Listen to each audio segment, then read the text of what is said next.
د جمهور رئیس په حکم په ټولو ولایتونو کې د خپلواکۍ ورځې د ښې نمانځنې په موخه په ولایتي کچه دارالانشا او کاري پلان جوړ شو چې له مخې به تر راتلونکي 88 ورځو پورې د خپلواکۍ ورځې نمانځنې په پار په بېلابېلو برخو کې چمتووالی ونیول شي او هم به تفریحي او زینتي کارونه ترسره شي. د غبرګولي په 12مه په همدې موخه ولایت مقام کې غونډه جوړه شوه چې پر مهال ننګرهار والي د ولایت مرستیال د چارو ادارې پلاوي د ادارو رئیسانو ولسوالانو مدني فعالانو ځوانانو او نورو ګډون کړی و. ننګرهار والي شاه محمود میخیل وویل چې د جمهور رئیس په حکم له همدانن ورځې څخه د سلیمې کلیزې په ویاړ دارالانشا په فعالیت پیل کوي چې د چارو ادارې لخوا جوړ شوي پلان سره سم به د خپلواکۍ ورځې نمانځنې په موخه فعالیتونه ترسره کوي. نوموړي ویل چې د خپلواکۍ سلیمې کلیزې په مناسبت په اداري مجلس کې هم یو کمیسیون جوړ کړی و چې ټول به په ګډه کار کوي. هغه زیاته کړه د خپلواکۍ ورځې په مناسبت د غازي امان الله خان په اړه د مقالو ټولګه برابره کړي چې په ښکلي صحافت تر چاپ وروسته به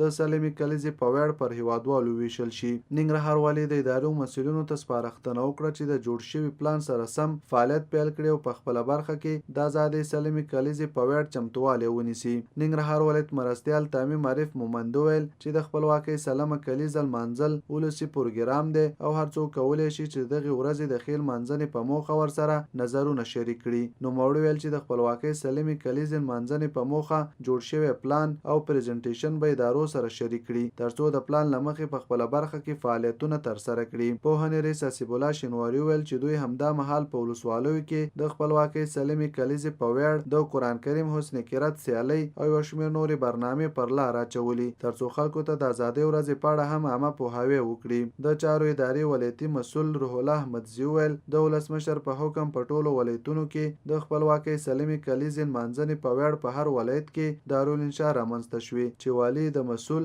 ولایتي شورا رئیسانو ولسوالانو سوداګر میرمنې ځوانان او نورې غړي دي. نوموړي زیاته کړه چې دغه دارالانشا به د چارو ادارې له لوري جوړ شوی پلان په تطبیق کې عملي اجرات کوي ترڅو راتلونکي 88 ورځو پورې د خپلواکۍ جشن ته د چمتووالي او بیلابیلو برخو کې ځانګړي فعالیتونه ترسره کړي. د دغې غونډې پر مهال د چارو ادارې استازي صافي له لوري هغه پریزنټیشن هم وړاندې شو چې له مخې د خپلواکۍ سلمې کلیزې په ویاړ په بیلابیلو پروګرامونو فعالیتونه به تر راتلونکي 88 ورځو پورې ترسره شي. په دغې پروګرامونو کې په ښار او ولسوالیو کې د بیرغداره موټرونو چې پرې به د خپلواکۍ ځانګړي شعارونه لیکلي وي وګرځېږي او له ملي بیرغ څخه د جوړ شوو ګوډي پرانونو او پوکاڼیو هوا ته پورته کول د کرکټ فوټبال او نورو لوبو ترسره کول په خلکو د ګلانو د ازادۍ ورځې په اړه د عامه پوهاوي بروشرې ویشل په ادارو کې مکتوبونو کې د ملي بیرغ لګول د ودانیو په ملي بیرغ ښکلي کول حماسي سندرې ویل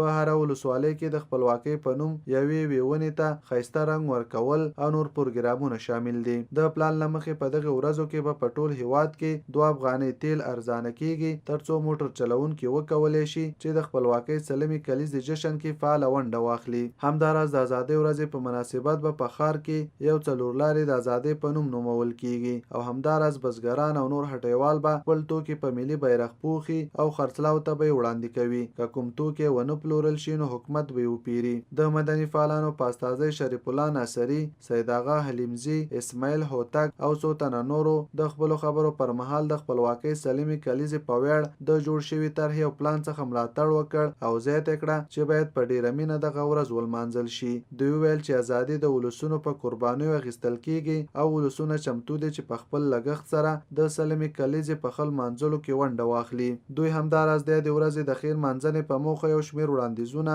او نظرونه هم شریک کړل چې مسؤلینو له لوري وړاندیزونه ومنل شول او پلان کې ځای ورکړل شو.